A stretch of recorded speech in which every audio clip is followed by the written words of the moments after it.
कहानी के पहले भाग में ग्लेड अपनी लाइफ में बिल्कुल अकेला होता है और तभी उसकी ज़िंदगी में वानी नाम की एक लड़की की एंट्री होती है। वानी को देखते ही देखते ग्लेड अपना पूरा साल निकाल देता है। कई महीनों तक वो बस वानी को देखते ही रह जाता है।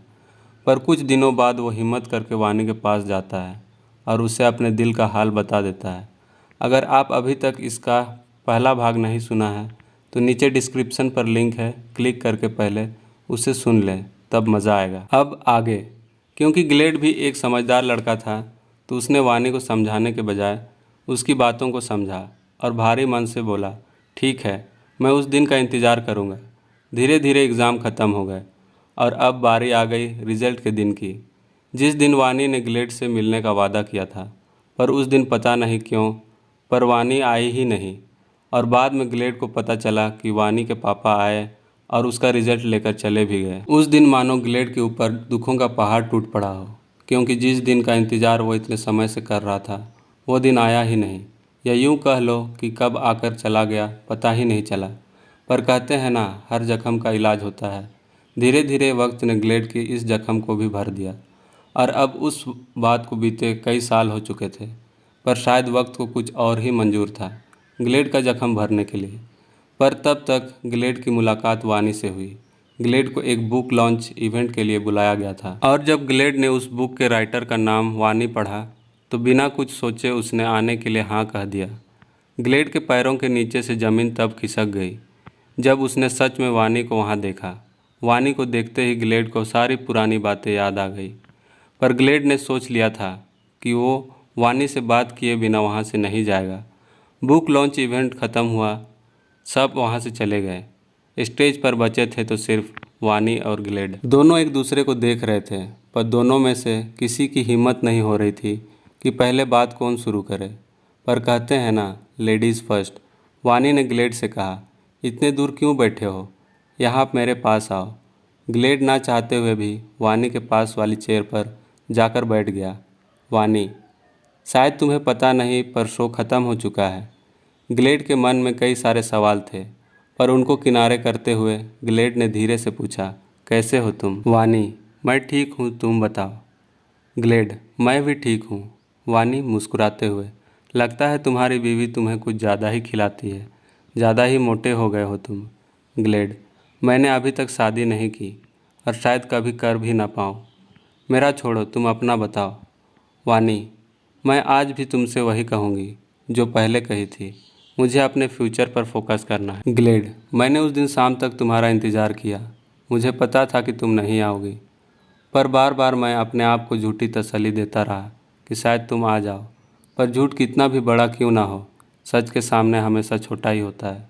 मुझे जानना है कि उस दिन तुम क्यों नहीं आई।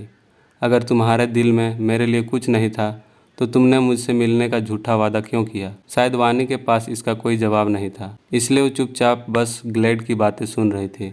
ग्लेड, शायद तुमने बिना कुछ कहे ही मुझे जवाब दे दिया है। चलो मैं भूल जाता हूँ उस दिन को। और वानी के सामने अपने घुटनों पर बैठ जाता है और कहता है, मैं सब कुछ भुलाने को तैयार हूँ, पर क्या तुम भी सब कुछ भूल कर मुझे अपनाने को तैयार हो?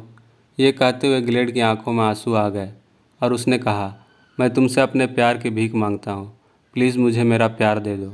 वानी ने अपनी चुप्पी तोड़ते हुए कहा, मैं अब वो वानी नहीं रही जो 10th स्टैंडर्ड में थी। और वानी ने बगल में रखी छड़ी उठाई और उसके सहारे उठने लगी।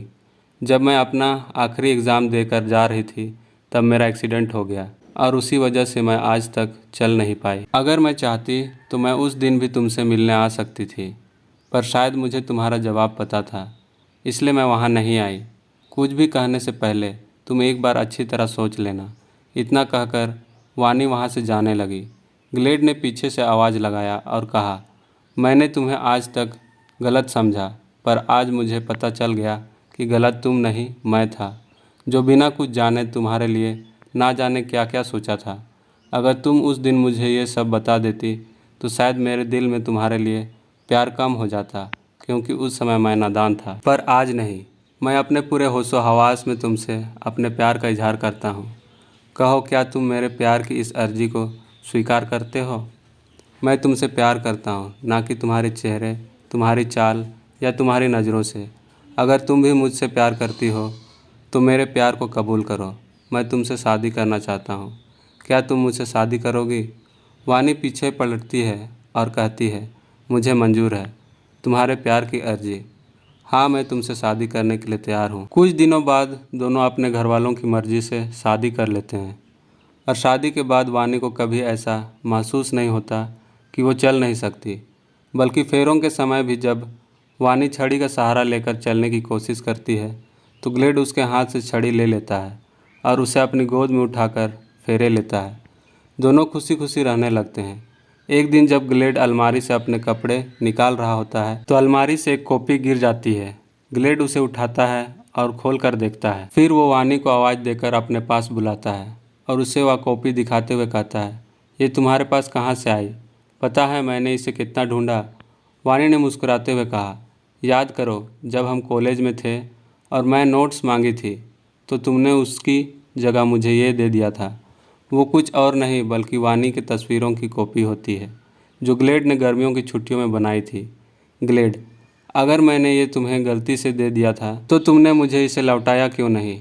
वानी, क्योंकि जब मैंने इन्हें देखा तो ये मुझे काफ़ी पसंद आए और मुझे नहीं पता था कि हम दोबारा कभी मिल पाएंगे कि नहीं, इसलिए मैंने इसे तुम्हारी याद में बहुत संभाल कर रखा था। ग्लेड वानी की तरफ देखता है और कहता है, इसका मतलब तुम भी मुझसे 10th स्टैंडर्ड से ही प्यार करती थी। तो दोस्तों, इस कहानी में बस इतना ही। दोस्तों, उम्मीद है आपको आज का पाठ और पूरी कहानी पसंद आई होगी। अगर ये कहानी आपकी ज़िंदगी से भी मिलती जुलती है तो हमें कमेंट करके ज़रूर बताएं और चैनल पर नए हैं तो सब्सक्राइब करें।